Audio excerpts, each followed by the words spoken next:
Kebakaran lahan mineral milik warga yang terjadi di Kecamatan Mestong, Kabupaten Muaro Jambi berhasil dipadamkan. Kualitas udara di kota Jambi masuk kategori tidak sehat.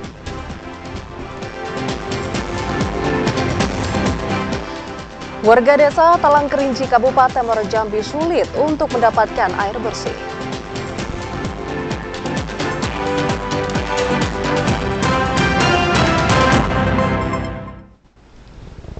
Assalamualaikum warahmatullahi wabarakatuh. Selamat sore saudara. Anda kembali menyaksikan Jambi hari ini edisi Senin 4 September 2023. Selain 3 berita utama tadi, tim redaksi kami juga telah menyiapkan sejumlah informasi menarik lainnya untuk Anda. Bersama saya Ahmad Solihin. Dan saya Vidya Francisca, inilah Jambi hari ini selengkapnya.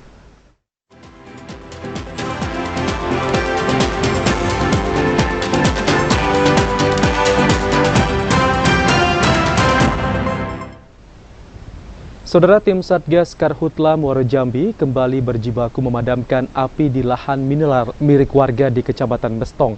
Pemadaman dilakukan melalui jalur darat dan udara dengan menggunakan helikopter waterbombing. Kebakaran hutan dan lahan di Kecamatan Mestong, Muaro Jambi kembali terjadi pada Minggu sore kemarin. Kali ini 1 hektar lahan perkebunan kelapa sawit berusia 1 tahun milik warga di kilometer 19 Desa Sebapo, Kecamatan Mestong, hangus terbakar. Tim Satgas Karhutla terdiri dari personil TNI, Kepolisian, BPBD, Manggala Agni, serta masyarakat sekitar ikut membantu memadamkan lahan mineral yang terbakar. Selain jalur darat, proses pemadaman juga dibantu melalui jalur udara dengan 1 unit heli waterbombing, sehingga api dengan cepat berhasil dipadamkan dan tidak menjalar ke lahan lainnya.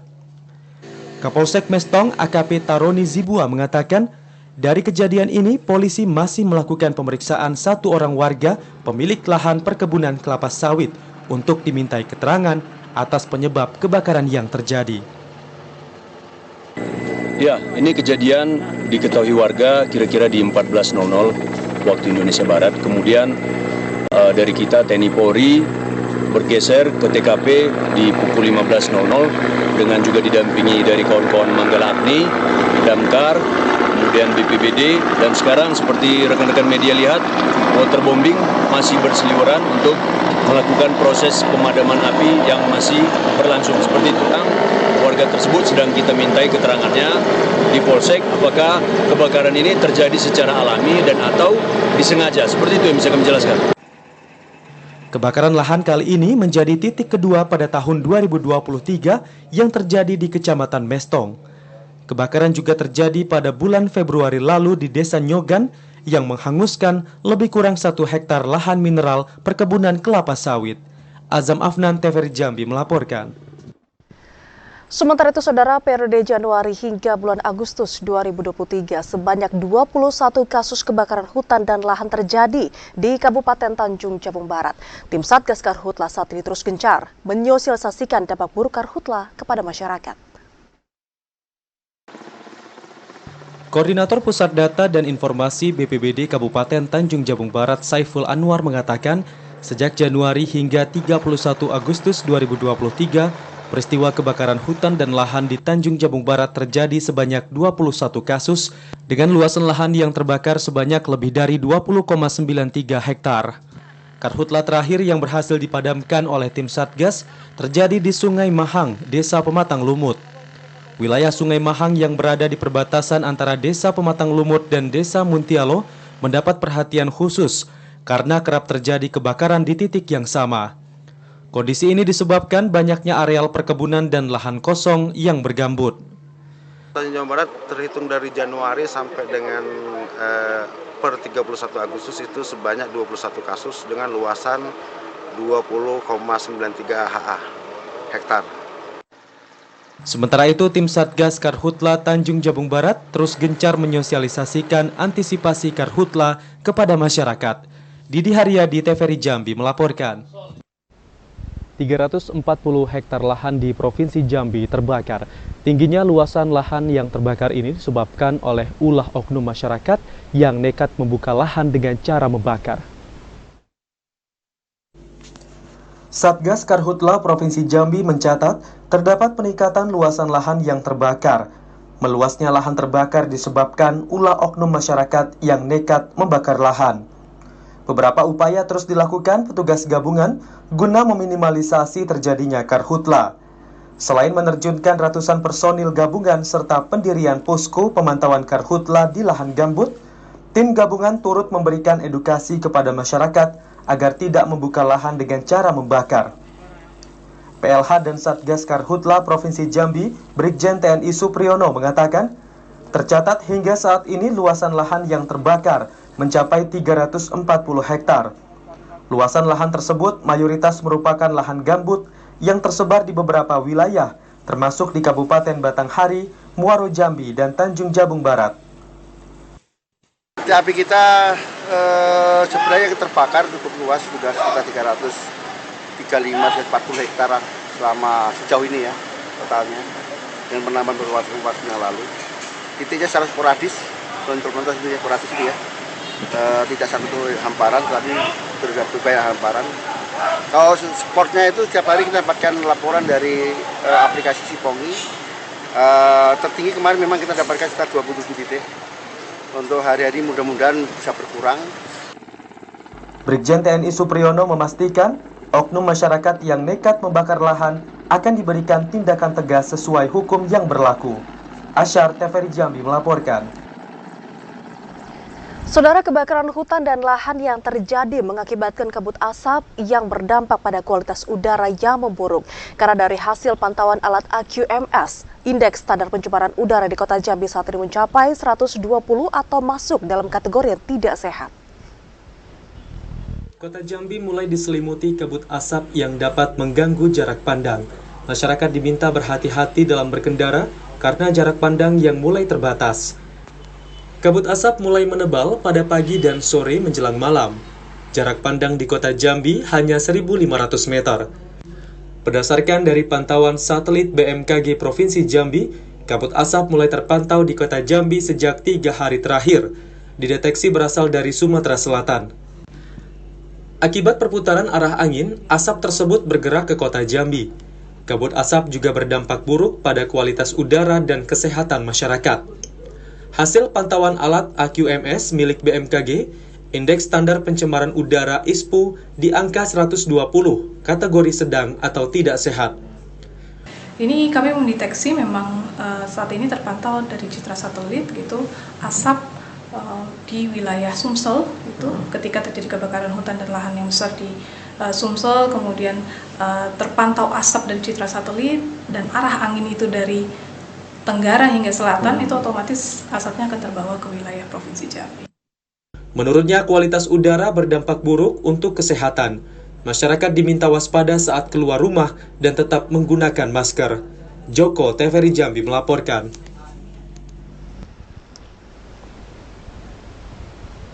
Sementara Kabupaten Muaro Jambi terpapar kabut asap dampak kebakaran hutan dan lahan, sehingga membuat kualitas udara pada Senin pagi masuk dalam kategori tidak sehat. Dari pantauan alat shelter kualitas udara PM 2,5 yang dimiliki BMKG Stasiun Klimatologi Jambi, Kabupaten Muaro Jambi berada pada angka 112 mikrogram per meter kubik pada jam 8 pagi. Angka ini menunjukkan kualitas udara di Kabupaten Muaro Jambi masuk kategori tidak sehat. Kabut asap yang melanda wilayah Muaro Jambi pada pagi Senin merupakan dampak dari asap kendaraan batubara dan kebakaran hutan dan lahan yang terjadi dalam 1 bulan belakangan. Koordinator Data dan Informasi BMKG Jambi Sri Utami Widya Astuti mengatakan, buruknya kondisi udara di wilayah Muaro Jambi sudah terjadi sejak tanggal 2 September kemarin. Kualitas udara di Kabupaten Muaro Jambi terpantau pagi ini 112, itu masuk kategori tidak sehat. Penyebabnya apa?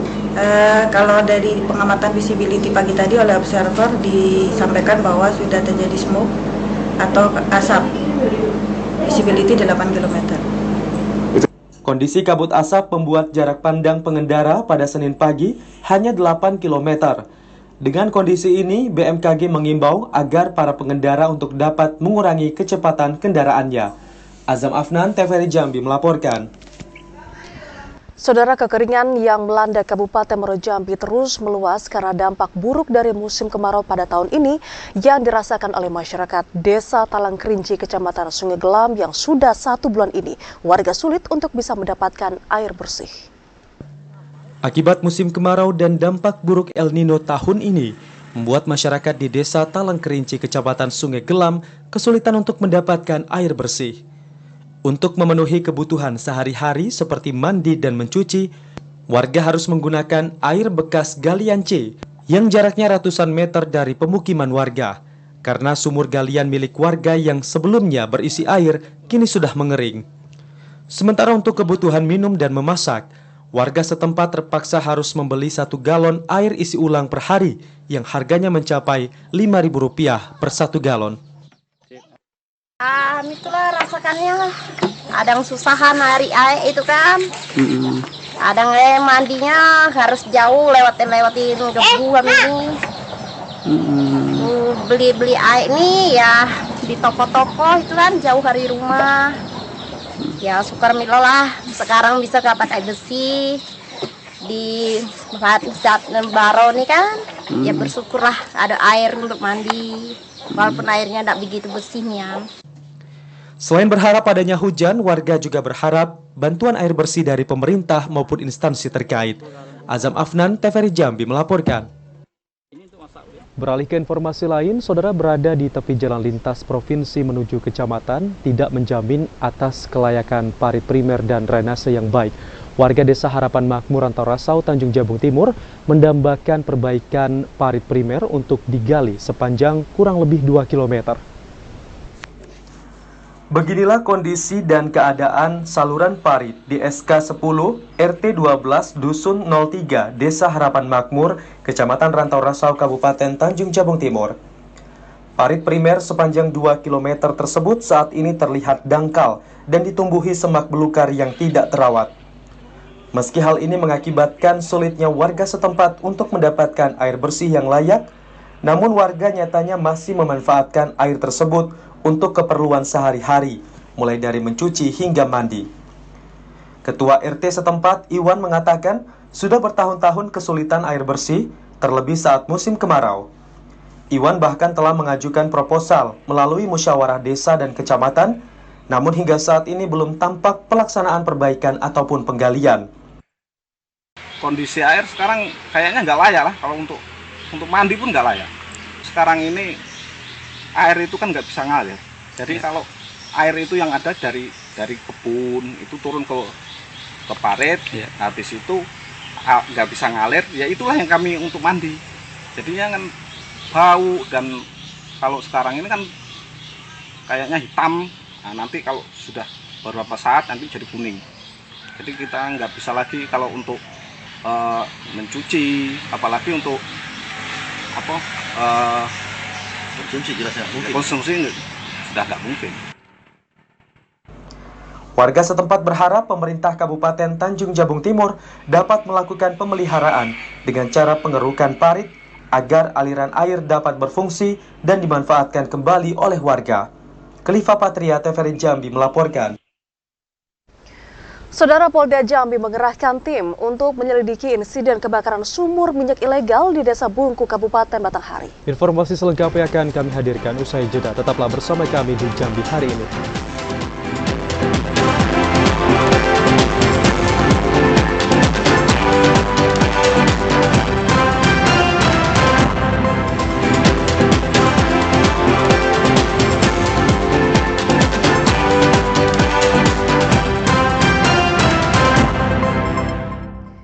Anda kembali bersama kami di Jambi hari ini. Saudara, terkait dengan kekeringan, BMKG Provinsi Jambi memprediksi intensitas hujan akan turun di bawah 50% dalam sepekan ke depan. Menurunnya kualitas udara tersebut akibat kebakaran hutan dan lahan yang juga perlu untuk diwaspadai. BMKG Provinsi Jambi memprediksi intensitas hujan di Provinsi Jambi dalam 1 pekan ke depan mulai berkurang. Hal ini disebabkan puncak musim kemarau terjadi pada awal September 2023. Kepala BMKG Provinsi Jambi Ibnu Sulistyo mengatakan terjadi penurunan sekitar 50% intensitas hujan di sebagian wilayah Provinsi Jambi. Salah satunya di Kabupaten Muaro Jambi, Tanjung Jabung Timur, Kabupaten Tanjung Jabung Barat, Batanghari, Sarolangun, Tebo, Bungo, dan Kota Jambi. Kurangnya intensitas hujan ini membuat kualitas udara di Provinsi Jambi berkurang. Pasalnya, suhu panas tanpa hujan akan membuat hutan dan lahan mudah terbakar. Cuaca pada bulan September ke depan bahwa kita sudah memperkirakan pada bulan Agustus dan September menjadi puncak musim kemarau di Provinsi Jambi. Khusus awal bulan September 2023 atau dalam sepekan ke depan diperkirakan terlihat bahwa pertumbuhan awan hujan yang memicu hujan. Selain itu, BMKG juga mengimbau agar masyarakat menghemat penggunaan air bersih. Musim kemarau dapat menyebabkan kekeringan pada sumur dan sungai. Joko TVRI Jambi melaporkan. Suhu udara maksimum di Kabupaten Tanjung Jabung Timur tercatat hingga 37 derajat Celcius. Tingginya suhu ini membuat BPBD terus bersiaga untuk mengantisipasi bencana karhutlah. Beberapa pekan terakhir, suhu panas di Kabupaten Tanjung Jabung Timur meningkat dengan suhu udara maksimum mencapai 36 hingga 37 derajat Celcius. Cuaca panas saat ini selain karena faktor peralihan cuaca, juga disebabkan berkurangnya tutupan awan di wilayah Tanjung Jabung Timur yang menyebabkan sinar matahari langsung. Hal ini juga dapat menyebabkan rawan terjadi kasus karhutlah. Kepala BPBD Kabupaten Tanjung Jabung Timur, Helmi Agustinus, mengatakan, berdasarkan data BMKG Jambi, siklus El Nino terjadi 4 tahun sekali. Siklus ini terjadi dari bulan Juni hingga September 2023. Fenomena El Nino merupakan naiknya suhu permukaan laut Samudra Pasifik di atas normal. Dengan kondisi saat ini, Satgas Karhutlah sekabupaten kota di Provinsi Jambi sudah ditekankan untuk melakukan modifikasi cuaca. Cuaca panas ekstrim diprediksi terjadi pada bulan September. Jika di bulan September curah hujan terus berkurang, pihak Satgas Karhutlah harus waspada. Status siaga bisa menjadi tanggap darurat karhutlah, dikarenakan sampai saat ini sudah ada 11 kasus karhutlah yang terjadi dari Januari hingga September, dengan luasan lahan yang terbakar hingga 8,8 hektar. Prediksi di bulan Mei sampai dengan September itu mungkin curah hujan mungkin tidak terjadi lagi, walaupun ada secara kecil, tapi kemarauannya cukup tinggi. Nah, karena kami melaksanakan apel siaga darurat karhutlah yang dilaksanakan di Kecamatan Berbak di Lapang Bangkalan.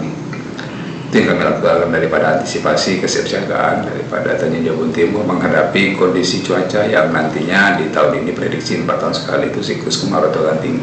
Itu yang kami lakukan. Cuaca panas dengan suhu tinggi ini berpotensi menyebabkan kebakaran hutan dan lahan. BPBD terus mengimbau agar warga tidak membuka lahan dengan membakar atau membakar sampah sembarangan, serta tidak membuang puntung rokok sembarangan yang dapat memicu terjadi kebakaran. Kliva Patria, TVRI Jambi melaporkan. Terkait dengan informasi kebakaran, Saudara, Ditreskrimsus Polda Jambi mengerahkan tim untuk membantu menyelidiki insiden kebakaran sumur minyak ilegal di Desa Bungku, Kabupaten Batanghari. Dan saat ini, polisi masih mencari pemilik dari lahan tersebut. Insiden kebakaran sumur minyak ilegal terjadi di Desa Bungku, Kecamatan Bajubang, Kabupaten Batanghari 2 hari lalu. Api berkobar membakar sumur minyak ilegal tersebut. Mengantisipasi agar tidak lagi terjadi hal serupa, Ditreskrimsus Polda Jambi mengerahkan tim khusus untuk membantu Polres Batanghari mengungkap kasus itu. Tim dikerahkan menyelidiki insiden serta mencari pemilik dan pekerja di lokasi kejadian. Terkait kejadian itu sudah ada personil yang turun ke sana. Kemudian dari Polres Batanghari juga sudah menuju ke sana, sudah langsung melakukan pengecekan di TKP, olah TKP. Dan saat ini sedang dilakukan investigasi, pemeriksaan untuk mengetahui siapa pemilik daripada aktivitas tersebut. Ya, nanti tunggu aja hasilnya. Penyelidikan dilakukan untuk membuat jera para pelaku serta mengantisipasi terjadinya karhutlah akibat kebakaran sumur minyak ilegal. Ari Haryono, TVRI Jambi melaporkan. Beralih ke informasi lain, harga beras di Kecamatan Siulak, Kabupaten Kerinci mengalami penurunan. Turunnya harga beras disebabkan banyaknya petani yang memasuki musim panen.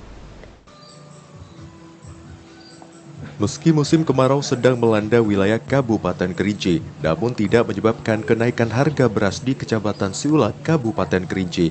Salah seorang pemilik penggilingan padi yang juga pedagang beras di Desa Dusun Baru, Kecamatan Siulak, Kabupaten Kerinci, Walhadi mengatakan saat ini harga beras justru mengalami penurunan. Ini disebabkan banyaknya petani padi yang sedang memasuki panen raya. Harga akan kembali mengalami kenaikan saat musim panen telah usai. Ya, waktu saat ini atau sekarang ini kan kalau musim panen memang ada penurunan.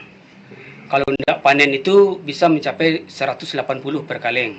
Kalau waktu panen itu sekarang ini bisa mencapai 17. Memang ada penurunan harga beras saat ini. Melihat musim panen. Untuk daya beli masyarakat sekarang ini minimal lah. Pada umumnya itu kan semua desa di sini itu mempunyai sawah pada umumnya. Tapi waktu sebelum panen tu rata-rata orang membeli beras. Harga beras saat ini turun dari sebelumnya Rp11.250 per kilogram. Ilwan TVRI Jambi melaporkan. Saudara, terkait dengan percepatan pengentasan blank spot sesuai dengan program internet masuk desa Jambi Mantap. Untuk itu Gubernur Jambi Al-Haris secara langsung menemui Menteri Kominfo Budi Aris Setiadi untuk meminta bantuan jaringan internet ke daerah. Mendorong percepatan pengentasan blank spot melalui program internet masuk desa, Gubernur Jambi Al-Haris secara langsung menemui Menteri Komunikasi dan Informatika Budi Aris Setiadi. Gubernur mengatakan pertemuan tersebut dilakukan pemerintah Provinsi Jambi untuk meminta bantuan kepada Kementerian Kominfo dalam mengatasi permasalahan blank spot di Provinsi Jambi. Upaya percepatan ini untuk memberikan jaminan layanan internet dapat dinikmati masyarakat hingga ke pelosok desa. Gubernur menambahkan permohonan dukungan dari pemerintah pusat harus dilakukan karena keterbatasan anggaran daerah untuk membangun jaringan telekomunikasi di wilayah blank spot. Berdasarkan hasil pertemuan yang dilakukan Pemprov bersama Menteri Kominfo, Gubernur meyakini Provinsi Jambi akan mendapatkan bantuan jaringan internet pada tahun 2024. Pasalnya, program internet masuk desa yang digagas sesuai visi misi Jambi Mantap itu selaras dengan program yang sedang dirintis Kementerian Kominfo. Nah, ternyata beliau juga punya program yang sama. Nah, ini kita padukan. Insya Allah Jambi akan dapat bantuan dari mereka di tahun 2024 yang akan datang. Kita ingin ada percepatan daripada daerah yang blank spot selama ini. Dan karena kita memang sudah berniat agar ini sampai ke desa-desa dengan cepat. Utamanya anak-anak kita sekolah, akses internet tidak boleh terganggu.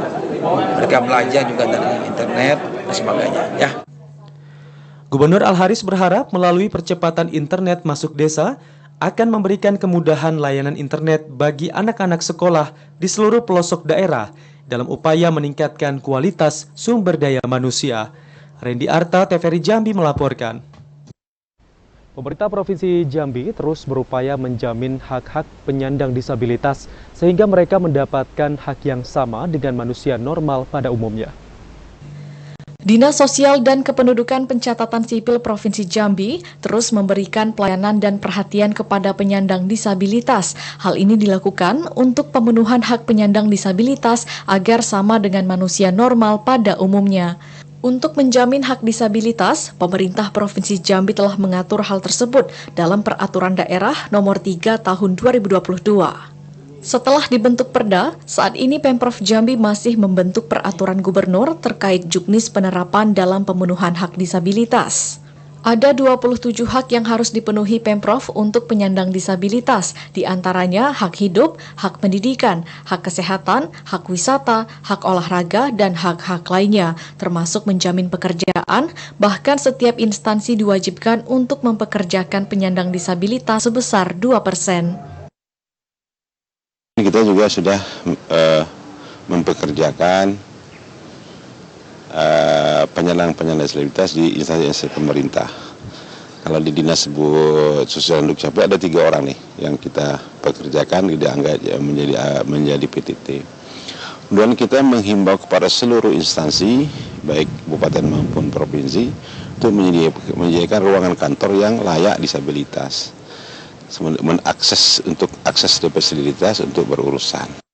Pemprov Jambi juga sudah memiliki panti disabilitas multilayanan dan ini akan terus dikembangkan. Joko Janu, TVRI Jambi melaporkan. Sementara sebagian penyandang disabilitas masih belum merasakan perhatian dari pemerintah karena banyak dari mereka yang belum mendapatkan pekerjaan karena dipandang berbeda dengan keterbatasannya. Sebagian penyandang disabilitas berharap pemerintah Provinsi Jambi dapat memenuhi hak mereka seperti manusia normal pada umumnya. Salah satunya pekerjaan yang merupakan kebutuhan pokok untuk menyambung hidup. Seorang penyandang disabilitas tunanetra Bika Pratiwi mengakui sejauh ini pemerintah memang telah memfasilitasi sebagian penyandang disabilitas untuk mendapat keterampilan seperti pelatihan membatik, menjahit, masas, dan lain sebagainya. Namun hanya sebatas pelatihan dan belum 100% untuk menjamin pemenuhan hak lainnya. Hingga saat ini masih banyak dari mereka yang belum mendapat pekerjaan karena dianggap berbeda dengan keterbatasan yang dimiliki. Pelatihan sudah seperti masas, shiatsu, terus ada membatik, musik, terus salon juga, terus pelatihan bahasa isyarat, tapi lebih ini lagi mungkin ditambah lagi untuk pelatihan yang lainnya. Sementara itu, juru bicara isyarat Liza mengatakan langkah pemerintah Provinsi Jambi untuk pemenuhan hak penyandang disabilitas sudah dilakukan, namun harus terus ditingkatkan dan lebih memperhatikan pemenuhan hak penyandang disabilitas. Akses disabilitas yaitu untuk tunanetra ada jalur khusus untuk tunanetra dan untuk tunarungu atau teman tuli itu sudah ada akses sebagai juru bahasa isyaratnya. Kalau untuk pemenuhan hak-hak pekerja dari disabilitas sendiri itu sudah mendapatkan perhatian yang cukup baik, seperti mereka yang tinggal di panti ini sudah mendapatkan pelatihan yang cukup, seperti pelatihan salon, pelatihan menjahit, pelatihan membatik, pelatihan kelas bahasa isyarat, dan masih banyak lagi. Mereka berharap pemerintah lebih aktif dan memenuhi hak penyandang disabilitas, sehingga mereka bisa dipandang sama dan tidak ada perbedaan dengan manusia normal lainnya. Joko Janu, TVRI Jambi melaporkan. Saudara Bupati Kerinci Adi Rozal menghadiri hari ulang tahun ke-68 Ikatan Pemuda Pelajar Kota Majidin. Informasi selengkapnya akan kami hadirkan dalam segmen advertorial usai jeda. Tetaplah bersama kami.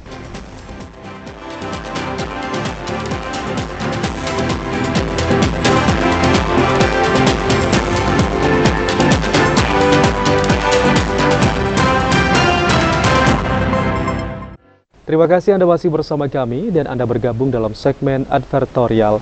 Bupati Kerinci Adi Rozal menghadiri acara peringatan ke-68 tahun Ikatan Pemuda Pelajar Kota Majidin. Adi Rozal berharap IPPKM dapat terus berinovasi dan menjadi wadah bagi kalangan muda untuk meningkatkan kreativitas serta memberikan manfaat bagi masyarakat. Bupati Kerinci Adi Rozal menghadiri acara peringatan Hari Ulang Tahun ke-68 Ikatan Pemuda Pelajar Kota Majidin di lapangan sepak bola IPPKM Kecamatan Air Hangat Kabupaten Kerinci. Ratusan masyarakat yang telah memadati lokasi acara sejak pagi hari sangat antusias mengikuti rangkaian acara yang diawali dengan kegiatan senam massal. Bupati Adi Rozal mengatakan, di usia yang ke-68 tahun, IPPKM sebagai organisasi kepemudaan diharapkan dapat terus berinovasi dan menjadi wadah bagi kalangan muda untuk meningkatkan kreativitas dan memberikan manfaat bagi masyarakat. Ini banyak. Ada yang medsos lah, ada yang narkoba lah, ada kegiatan-kegiatan lain yang buat anak pemuda betul itu bisa salah. Tapi alhamdulillah IPPKM ini masih aktif melakukan kegiatan-kegiatan positif. Sirami juga dengan agama. Wah, Kota Majidin lah banyak yang hebat. Maka yang hebat-hebat ini bina yang muda-muda. Dalam kegiatan tersebut, Bupati Adi Rozal juga turut membagikan hadiah kepada peserta senam yang terdiri dari para pelajar dan lapisan masyarakat, mulai dari anak-anak hingga lansia. Ilwan, TVRI Jambi melaporkan. Saudara, operasi Zebra Siginjai dimulai pada hari ini hingga 2 minggu ke depan. Informasi selengkapnya akan kami hadirkan usai jeda, tetaplah bersama kami.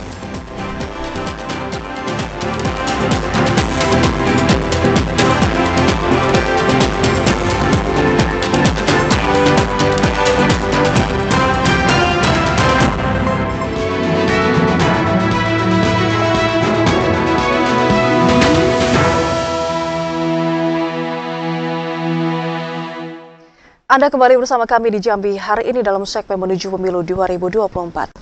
Saudara, usulan 3 nama calon penjabat Bupati Merangin yang dikirim pemerintah provinsi ke Kementerian Dalam Negeri saat ini sudah masuk dalam tahapan pratim penilai akhir. Dan usai tahapan tersebut, 3 nama PJ Bupati usulan pemerintah Provinsi Jambi, DPRD Merangin dan juga 3 nama yang diusulkan ke Mendagri akan bersaing pada tahapan tim penilai akhir. Pemerintah Provinsi Jambi resmi menyerahkan usulan 3 nama calon penjabat Bupati Merangin ke Kementerian Dalam Negeri pada 9 Agustus lalu. Usulan itu dilakukan jelang akhir masa jabatan Bupati dan Wakil Bupati Merangin pada 22 September 2023. Gubernur Jambi Al-Haris mengatakan usulan nama-nama PJ Bupati Merangin itu saat ini sedang dalam tahapan verifikasi dan penilaian lebih lanjut pada sidang pratim penilaian akhir pra-TPA di Kemendagri. Setelah tahapan pra-TPA selesai, 3 nama usulan pemerintah Provinsi Jambi serta 3 nama yang diusulkan DPRD Merangin, termasuk 3 nama yang diusulkan Kemendagri, akan bersaing di tahapan TPA. Gubernur Al-Haris mengungkapkan, pada pengusulan nama-nama calon pejabat Bupati Merangin, ada 2 nama yang merupakan pejabat eselon 2 di pemerintahan Provinsi Jambi. Sementara 1 nama lainnya merupakan pejabat dari pemerintah Kabupaten Merangin. Calon penjabat bupati yang diusulkan harus mampu melanjutkan program pembangunan pada pemerintahan sebelumnya. Selain memastikan bergulirnya roda pemerintah hingga dilantiknya kepala daerah terpilih, penjabat bupati yang ditunjuk harus mampu menjamin kesuksesan penyelenggaraan pemilu dan pilkada serentak tahun 2024. Kirimkan 3 nama, 2 dari Pemprov, 1 dari Merangin. Ya. Nah, dari Jakarta sedang berproses di Kemendagri. Di Jakarta, di Mendagri ada namanya pra-TPA. Ya, pra-TPA, nanti baru TPA-nya Pak Presiden. Nah, kita masih menunggu itu. Untuk di kota? Hah? Untuk di kota juga? Oh, di kota belum. Oh, siap. Kita sedang menyiapkan beberapa orang, lihat dulu tik rekodnya, atau kita profiling dulu mereka. Nah, karena memang pengajuan PJ tidak mudah. Untuk pengusulan penjabat wali kota Jambi maupun Bupati Kerinci yang akan memasuki akhir masa jabatan, Gubernur Al-Haris akan terlebih dahulu menerima masukan dan sumbang saran dari tokoh-tokoh daerah setempat. Randy Arta, TVRI Jambi melaporkan.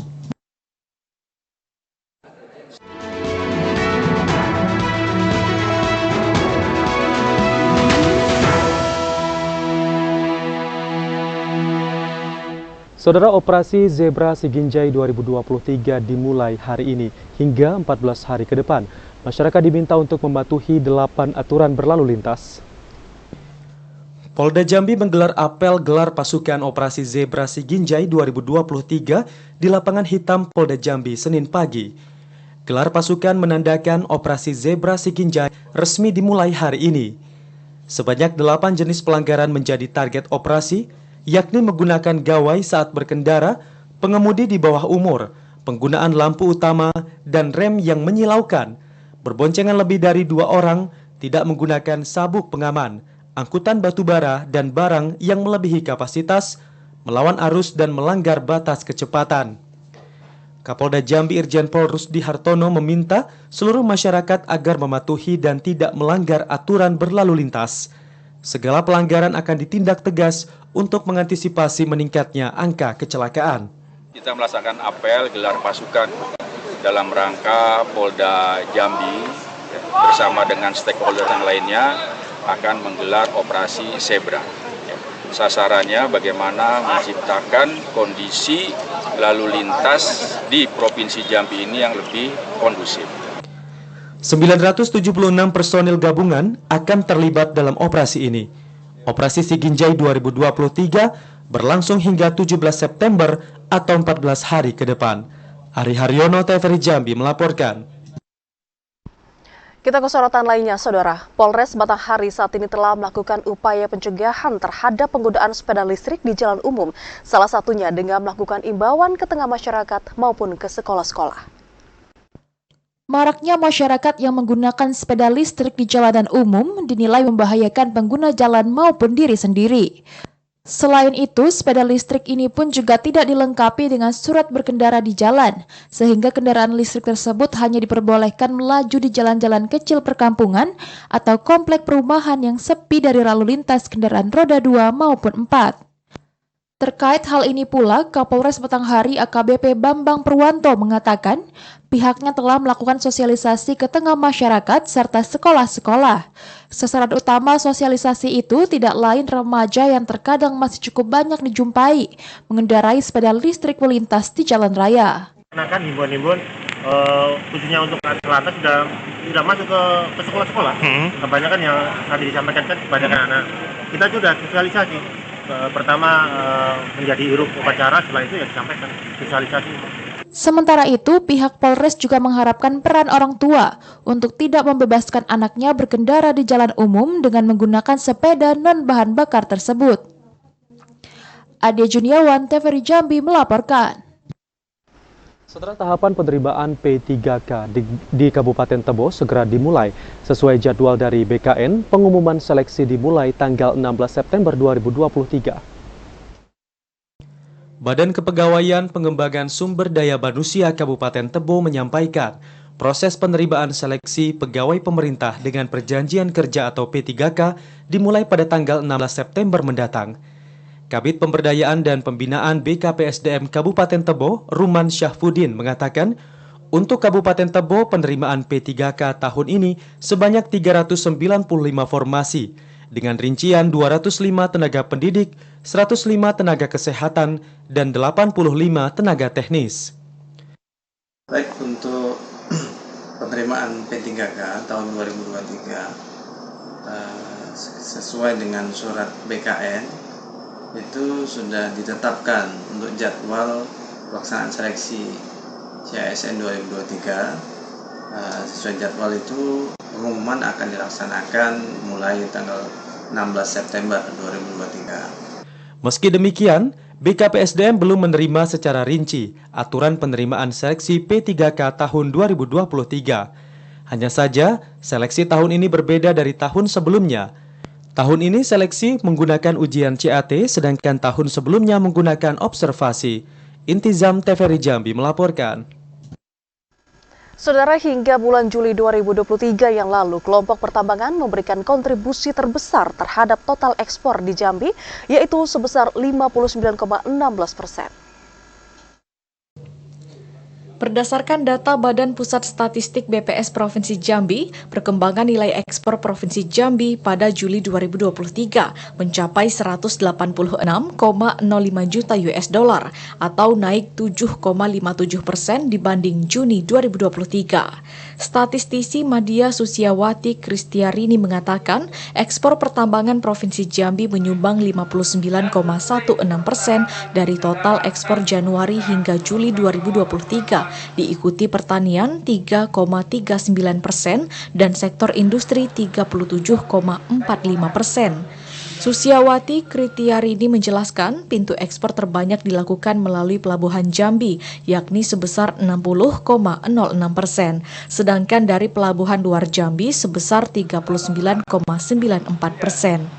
Untuk negara tujuan ekspor pada Januari hingga Juli 2023, yakni Singapura, India, Jepang, Cina, dan Thailand. Sementara itu, untuk capaian nilai impor Jambi pada Juli 2023 mencapai 10,80 juta US$ atau naik 17,98% dibanding Juni 2023. Susiawati menambahkan, Januari hingga Juli 2023, impor mesin dan alat angkutan Jambi menyumbang 43,62%, hasil industri 34,69%, makanan 1,74%, bahan kimia 19,59%, dan karet 0,48%. Sementara itu, pangsa impor Provinsi Jambi meliputi Kanada, Singapura, Cina, dan Perancis. Mardon Junaidi, Yogi Ramadhani, TVRI Jambi melaporkan.